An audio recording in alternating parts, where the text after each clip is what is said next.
You ruined our lives the day you were born."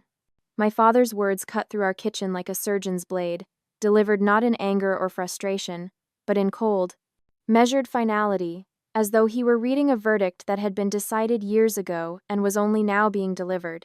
I was 16, standing by the refrigerator in our Westchester colonial, still wearing my school uniform with grass stains from soccer practice, when he looked at me with eyes that held no warmth, no recognition, no trace of the love that was supposed to exist between parent and child. The silence that followed was deafening. The refrigerator hummed its electric drone. The kitchen clock ticked against mahogany walls that had witnessed years of similar pronouncements. I wasn't a daughter. I was a mistake etched into their bones, a constant reminder of some failure they couldn't undo. That night, as the house settled into the kind of quiet that feels like suffocation, I whispered to myself, "One day, I'll escape this house that never wanted me. And I'll build something they can never destroy." My name is Paisley Thomas, 34 years old. To my parents, I was never Paisley, their daughter, their child, their blessing. I was the burden that stole their youth, the proof of a shotgun wedding they'd never wanted, the living, breathing reason their dreams rotted in suburban soil. You know those families that look perfect in Christmas card photos? The ones with coordinated outfits and professional lighting that screams we have it all figured out?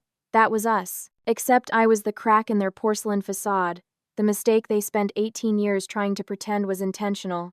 My earliest memories aren't of bedtime stories or playground trips. They're of family portraits where my parents' smiles looked like they were carved from ice, brittle and ready to shatter the moment the camera stopped clicking. Professional photographers would arrange us just so. Mom and Dad in the center, my younger brother Chase positioned perfectly between them like the golden child he was born to be, and me, always on the edge. Always slightly out of frame. Always looking like I was apologizing for existing. The birthday parties were psychological warfare disguised as celebration. While Chase got towering cakes from the expensive bakery on Fifth Avenue, mine came from the grocery store, smaller, cheaper, decorated with the kind of generic flowers that screamed afterthought. His presents arrived wrapped in pristine paper with elaborate bows. Mine came bundled in yesterday's newspaper, the comic section serving as my birthday wrapping because, as my mother would say with that practiced smile, Paisley doesn't mind. She's not materialistic like other children. I was 6 years old when I learned exactly what I meant to them.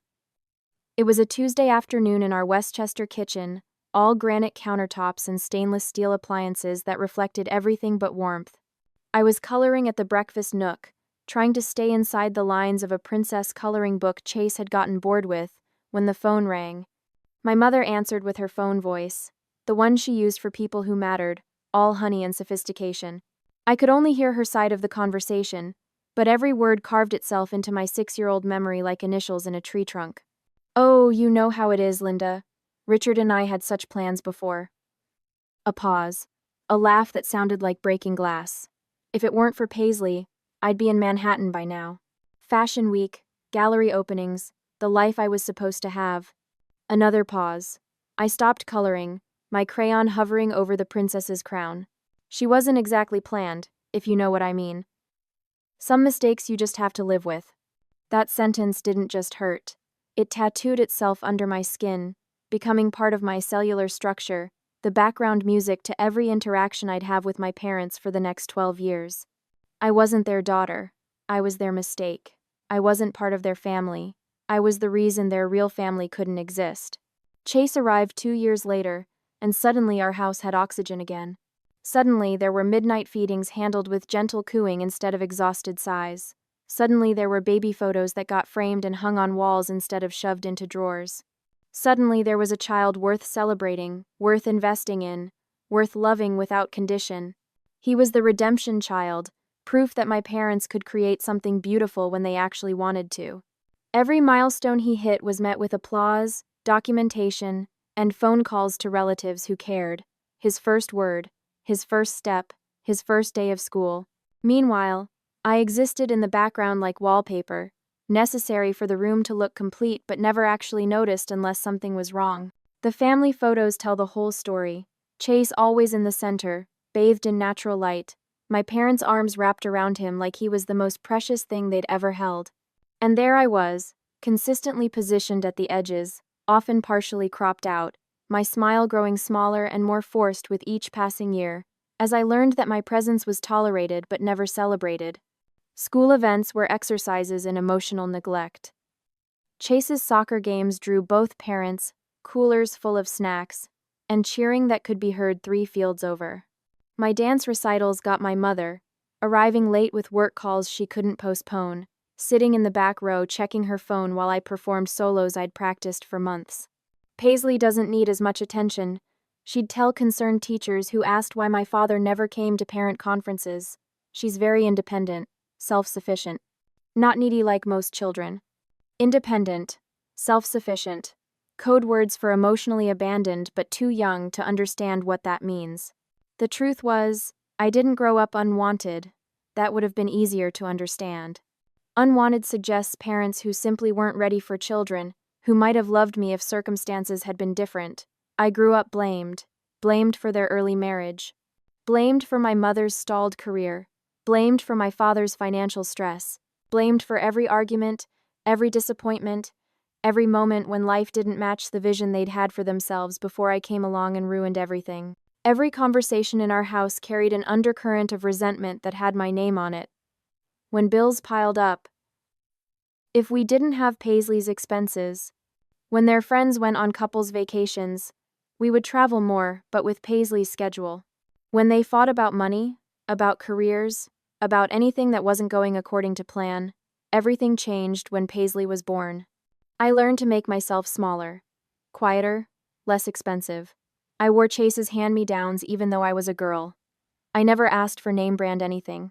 I got straight A's because maybe academic success would earn me the love that my existence had apparently cost them. I became the daughter who never caused problems, never asked for anything, never reminded them of the sacrifice my birth had been. But excellence from an unwanted child doesn't inspire pride. It inspires suspicion. When I made honor roll, they assumed I was lying. When I won academic awards, they questioned whether I'd cheated. When teachers praised my work, they wondered what I'd done wrong that the school was overcompensating with false encouragement. By 16, I'd learned to exist in our house like a ghost, present but invisible, breathing but not really alive, taking up space. I'd spent a decade trying to prove I deserved. Our house wasn't a home. It was a courtroom where every dinner became a trial, every conversation, a cross-examination, every day another opportunity for my parents to present evidence of why my existence had been their greatest mistake. The dining room in our Westchester colonial became my personal hell. Mahogany table that could seat 8 but somehow never had room for who I actually was. Crystal chandelier that cast shadows that felt like spotlights on my inadequacy. Walls that absorbed every cruel word and reflected them back with interest. Dinner conversations were exercises in systematic exclusion. Chase would regale them with stories from his day, soccer practice, friends' parties, teachers who loved him, while my parents hung on every word like he was delivering breaking news. When I tried to contribute, sharing academic achievements or small victories, the temperature in the room would drop 10 degrees. "Paisley, could you pass the salt?" My mother would interrupt mid-sentence, as if my voice was background noise she needed to tune out. "Chase, tell us more about the science fair." The sounds of that house still haunt me. Cabinet doors slamming when I walked into the kitchen. Plates clattering into the sink like gavel strikes when I cleared my dinner dishes. The television volume rising whenever I entered the living room, as if my presence required audio barriers to remain tolerable. But it was the laughter that cut deepest. Rich, genuine laughter reserved for Chase's jokes, for each other's stories, for anyone in the world except me. The silence that followed when I tried to join in felt heavier than any words they could have spoken. It was the silence of people waiting for an interruption to end so they could return to their real lives. By 17, I'd learned to exist in parallel to their family unit. I'd eat dinner quickly and retreat to my bedroom, the smallest room in the house. Painted beige because Paisley doesn't care about decor. While they stayed downstairs sharing dessert and conversation I'd never be invited to join. My bedroom walls became my confessional booth. I'd lie awake listening to them through the thin walls, planning Chase's 18th birthday party that would cost more than they'd spent on all 17 of mine combined. I'd hear my father's voice, warm and proud as he discussed college applications for his son, the same voice that had delivered my death sentence about destroying their family. The contrast was surgical in its precision. When Chase struggled with algebra, they hired a private tutor and celebrated every improved grade like it was a personal victory. When I earned a perfect score on my SATs, my mother glanced at the results and said, "Well, that's what we'd expect from all those hours you spend studying instead of having a social life." Everything I did was reframed as evidence of my fundamental wrongness. Academic success meant I was antisocial. Helping with household chores meant I was trying too hard. Staying quiet meant I was sulking. Speaking up meant I was demanding attention I didn't deserve. The house itself seemed to participate in my erasure. Family photos lined every hallway and covered every surface. Chase at various ages, my parents on anniversaries and vacations, extended family at gatherings I'd attended but had somehow been cropped out of. It was like living in a museum dedicated to the family I'd prevented them from being. My 18th birthday should have been a celebration. In most families, it marks the transition to adulthood, the recognition that a child has become someone worthy of respect and independence.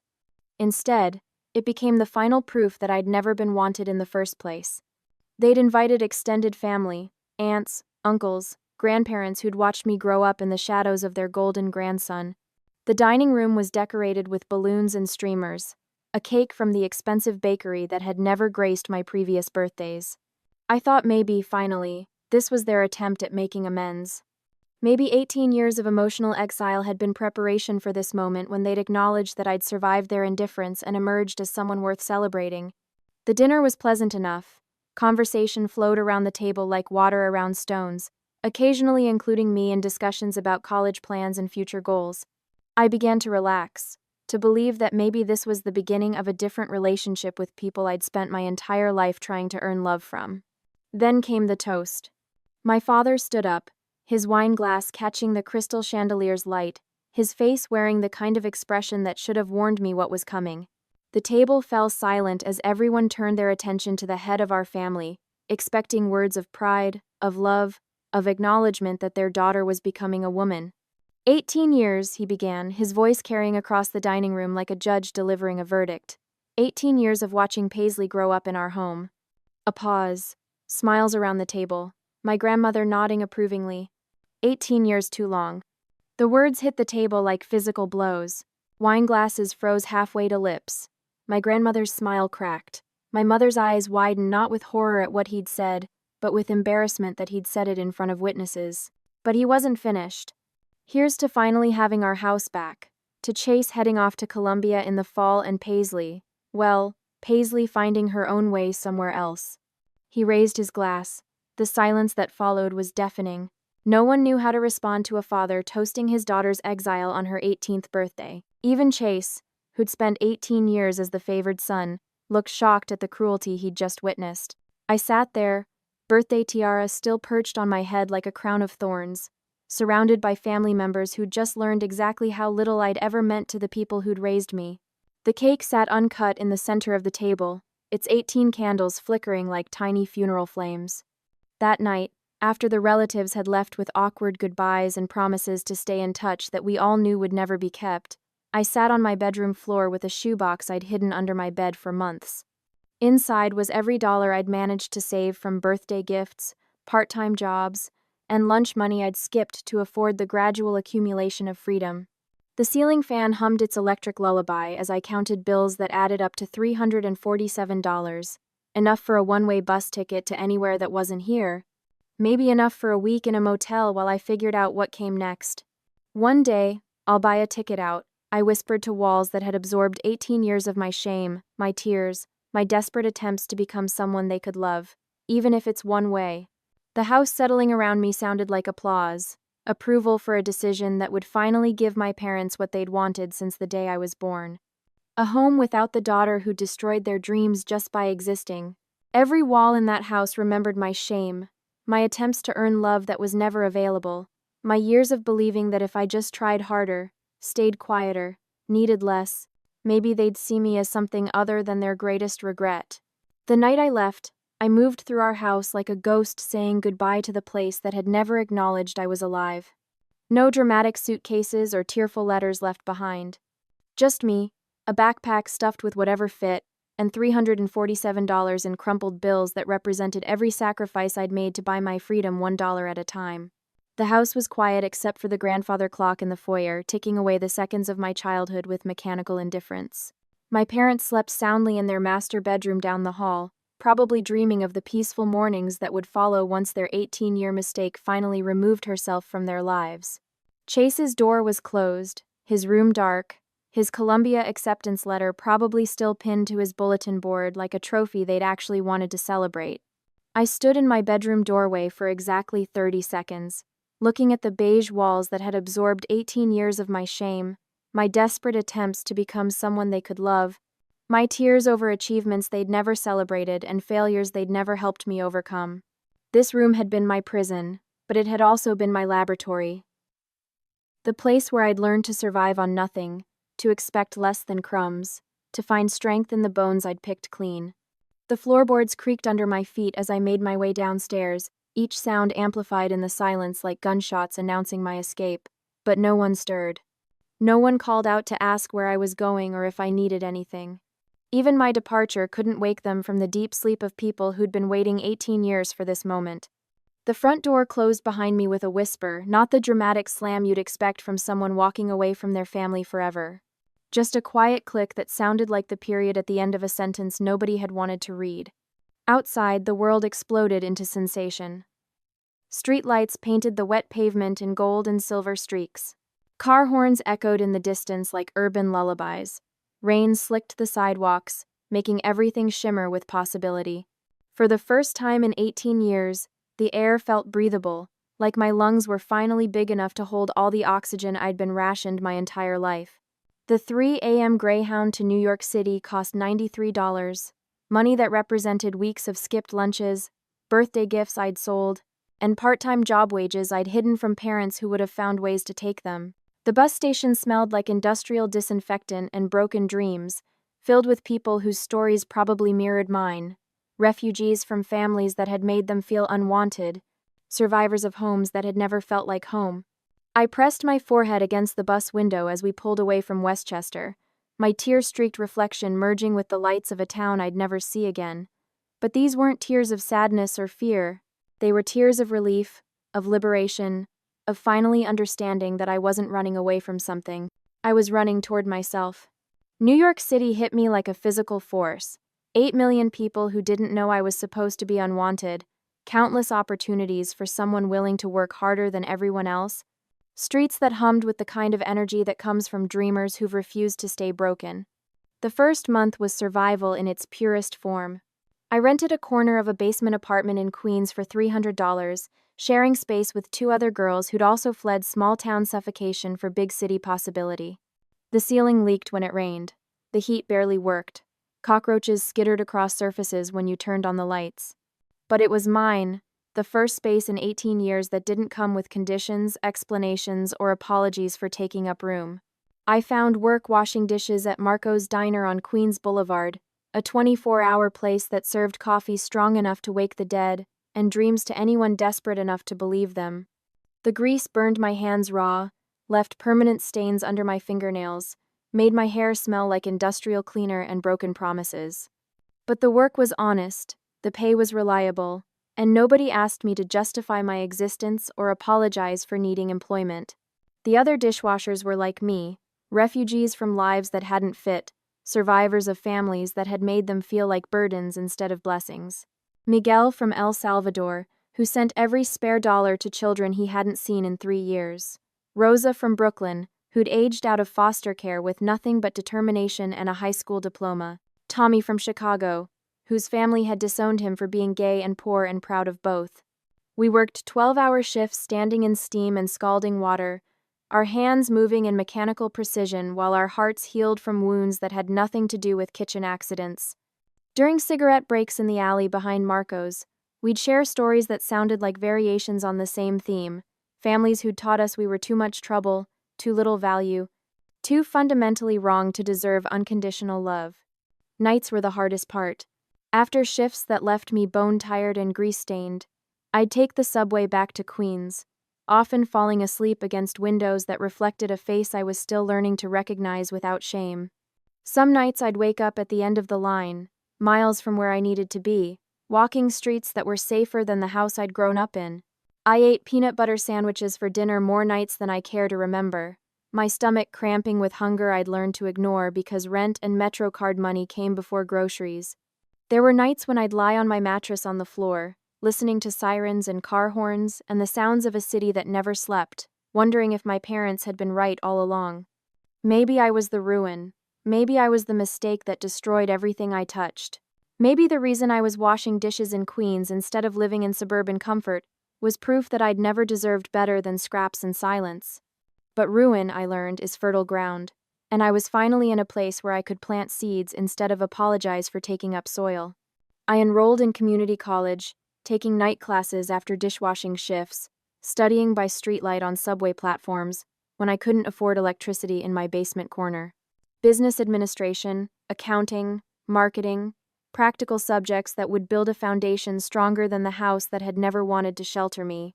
Every grade was earned with hands that smelled like industrial soap, every assignment completed on tables still sticky with diner grease. But they were my grades, my assignments, my future being built 1 credit hour at a time by someone who'd finally learned the difference between being unwanted and being unstoppable. The girl who'd been told she destroyed everything she touched was learning to create instead. The mistake who'd spent 18 years apologizing for existing was discovering what happened when you stopped asking for permission to take up space and started demanding room to grow. New York City doesn't care where you came from or who didn't love you enough. It only cares what you're willing to become. And I was becoming someone they'd never expected, someone they'd never planned for. Someone who'd learned that the best revenge against people who call you worthless is proving them wrong every single day you choose to keep breathing. At 25, I signed the lease to my first real apartment, not a corner of someone else's basement, not a couch I borrowed from strangers, but 4 walls and a door that locked from the inside with my name on the mailbox downstairs. The place was a disaster by anyone else's standards. 3rd floor walk-up in Astoria, Queens, with walls that had more cracks than a shattered mirror and floors that sloped like a fun house. The radiator clanged like a prisoner trying to break free. The kitchen faucet dripped with the persistence of Chinese water torture, and the bathroom window was held together with duct tape and optimism. But to me, it was a cathedral. Sacred ground where I could finally stop apologizing for existing and start celebrating the fact that I'd survived. The landlord was a 70-year-old Greek man named Dimitri, who'd immigrated with nothing but determination and a work ethic that would have impressed my dishwashing crew at Marco's. He looked at my pay stubs from the marketing firm where I'd clawed my way up from filing clerk to account coordinator, nodded once, and handed me keys that felt heavier than gold in my palm. "You work hard," he said in accented English that carried the weight of his own survival story. "Hard work makes good tenants." That night, I sat on the bare hardwood floor of my empty living room, back pressed against walls that belonged to me for the next 12 months, and whispered words that had been building in my chest since the night I'd fled Westchester. They said I ruined their lives, but here I am, building mine from scratch. The sound echoed in the empty space like a vow, like a declaration of war against everyone who'd ever told me I was too much trouble to love. Building a life from nothing teaches you the value of everything. I furnished that apartment piece by piece with treasures other people had discarded. A dining table from the Salvation Army that wobbled until I shimmed it with matchbooks. A couch from Craigslist that had survived 3 previous owners and still had stories to tell. Bookshelves I assembled with determination and YouTube tutorials that became my graduate education in self-reliance.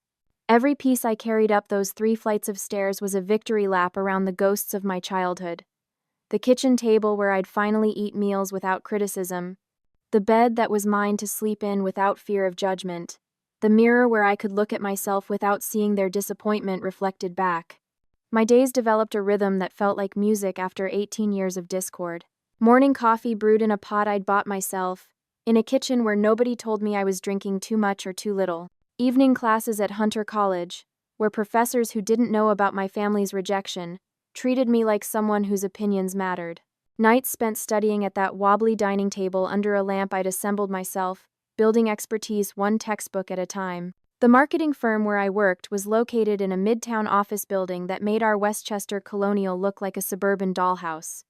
I'd started in the mailroom, sorting correspondence and making coffee runs, invisible to executives who lived in glass offices, 30 floors above the streets where I'd learned to survive.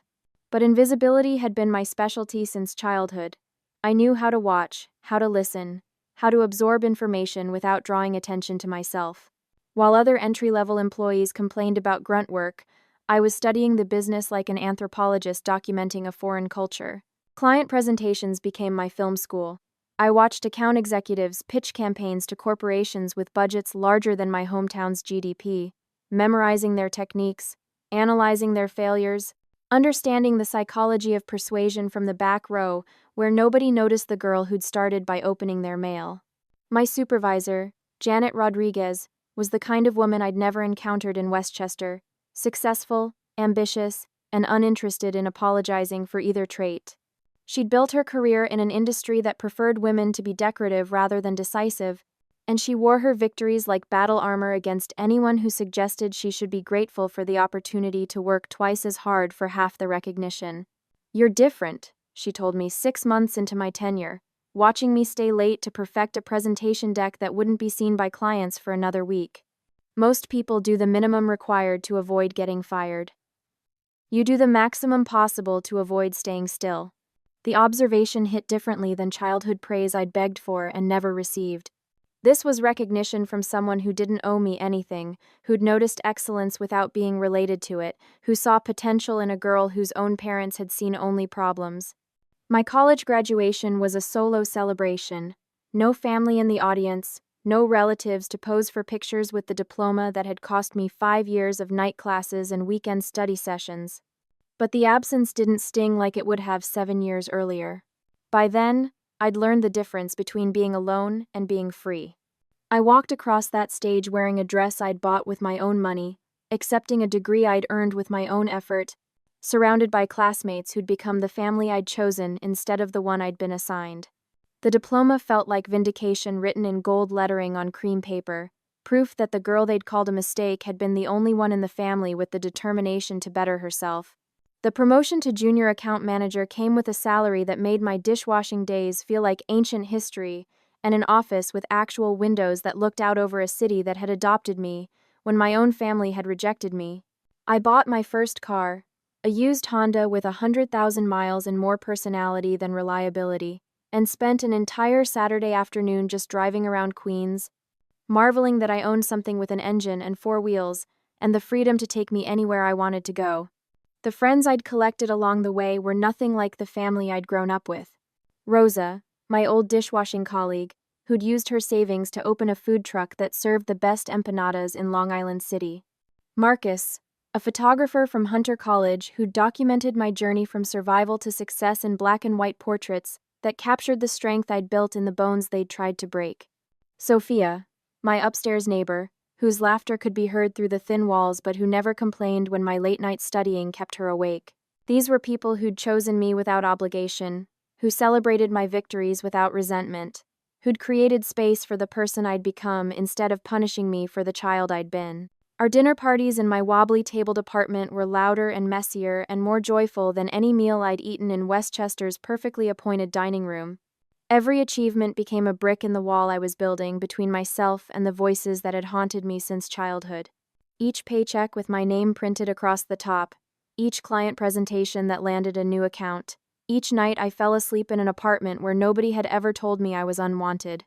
The ghosts of my parents' words grew quieter with every milestone, fading like photographs left too long in sunlight. Their conviction that I would amount to nothing was being disproven one small victory at a time by a woman who'd learned that the best response to being called worthless is becoming invaluable. At 28, standing in my apartment that had evolved from empty rooms to a home filled with evidence of a life well lived, I realized something that would have been impossible to understand at 18. They hadn't broken me, they'd forged me. Every cruel word had become steel in my spine. Every rejection had become determination in my bloodstream. Every night they'd made me feel unwanted had become proof that I was strong enough to want myself. At 34, I stood in the doorway of the home I'd bought with my own money, not just 4 walls and a mortgage, but proof that the girl they'd called worthless had built something worthy from the wreckage of their rejection. The house was nothing like the Westchester colonial I'd grown up in. No marble floors or crystal chandeliers or family portraits documenting the love I'd never been allowed to share. Instead, it was a Brooklyn brownstone with original hardwood floors that creaked with character, windows that let in light without judgment, and walls that had never heard my name spoken like a curse. Only this time, the word didn't land like a blow. It hung in the air like smoke, visible but powerless, something I could see through instead of something that could blind me. Because this time, it wasn't theirs to give, it was mine to rewrite. I walked through rooms that belonged to me, touching surfaces I'd chosen, breathing air that didn't carry the weight of their resentment. The master bedroom where I'd sleep without apologizing for taking up space. The home office where I'd built a consulting business that generated more revenue in a month than my father had earned in his best year. The dining room where I'd host dinner parties for friends who'd become family, people who celebrated my existence instead of tolerating it. I wasn't the ruin, I whispered to walls that absorbed the words like seeds planted in fertile soil. I was the fire they couldn't extinguish. The truth had taken 34 years to crystallize, but it burned with the clarity of something that had always been waiting for me to discover it. They hadn't destroyed me by calling me worthless. They'd created someone who would spend her entire life proving that worth isn't assigned by the people who fail to see it, it's built by the person brave enough to claim it. My career had exploded in ways that would have been impossible to imagine during those dishwashing years.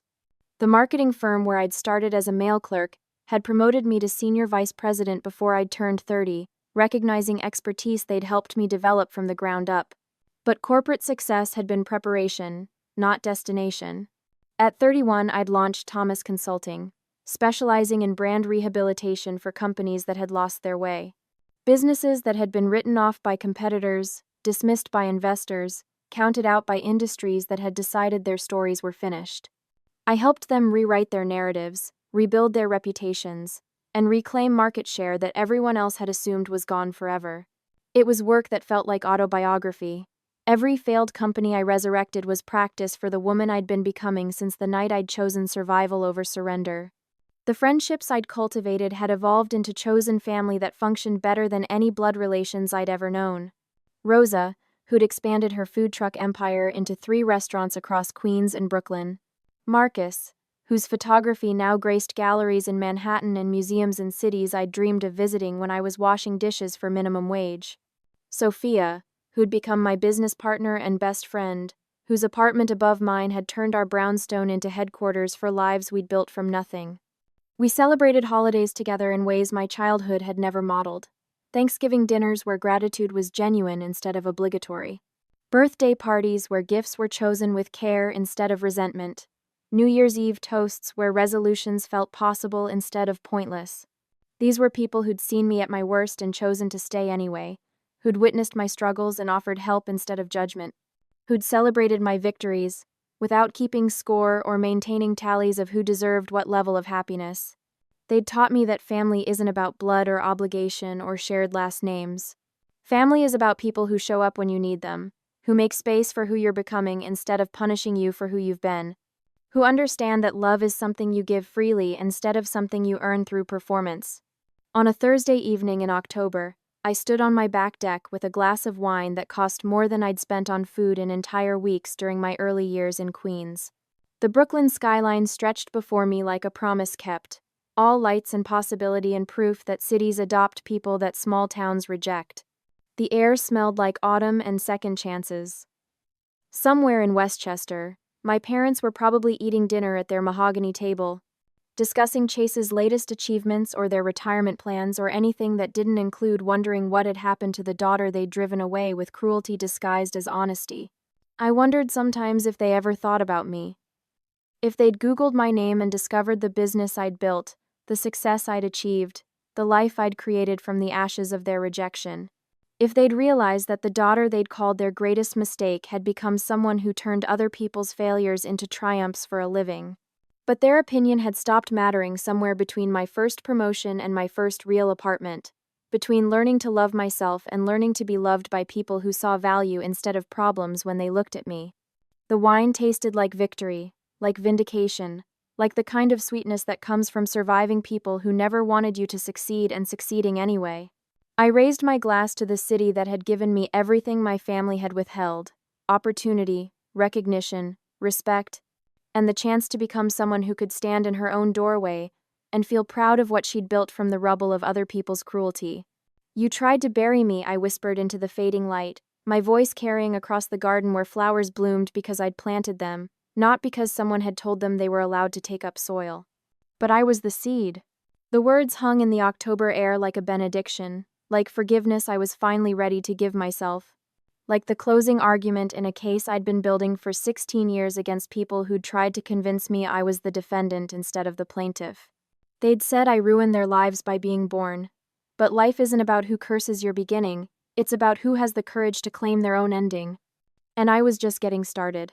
If Paisley's story hit you in places you didn't know were still hurting, if you've ever been told you were the problem when the real problem was people who couldn't see your worth, if you've ever had to choose between staying small or building yourself up from nothing, this story was for you. Hit that like button if you've ever had to become your own parent, your own cheerleader, your own family.